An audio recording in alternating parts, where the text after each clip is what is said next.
Let's bring in our B-girl, Ines De La Cuetara, freestyling from Paris. More than a dozen countries, Ines, competing. Break it all down for us. That's right, Kieran. It seems like they've saved the best for last with breaking. Everyone watching breaking. It's a two-day competition, so it starts today. Today was the women's turn. There are, athletes from over a dozen countries, places like Japan and China, France, the U.S., of course. The U.S. is favored to medal, but I will say in the women's competition today, some bad news. Sunny Choi, who Ashan just interviewed there, not making it to the quarterfinals. So we are out on the women's side. We are hoping tomorrow for the men's side to medal, win some kind of medal, but it's been really fun to watch them perform, these B-boys and B-girls. They've got names like Logistics and Raygun, and some questions, I think, regarding the judging and how that's going to unfold. We know there are 9 judges. They're using what's called the trivium system, and so they're looking for things like execution technique, originality, creativity, improvisation is encouraged as well. But there are those that say that it's going to be very hard to judge because it is so subjective. Yeah, I'll tell you what, it's fun. It's fun to watch them fly through the air. Nothing's changed from the 70s, that's for sure. All right, let's talk about Team USA taking home more gold on the track. What happened?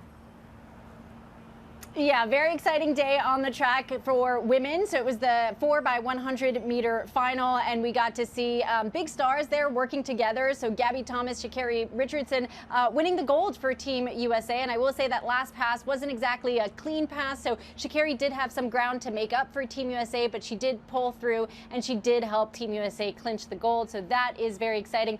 On the men's side, though, a bit of a bummer. So it was also the 4x100 meter final. We know Noah Lyles was supposed to compete at that, and he had to pull out because of COVID. They did go ahead without him. They replaced him, but they were disqualified. They had a pass that happened outside of the exchange zone, and so they did not medal at all. So a bit of a bummer there for the men, but the women taking home gold.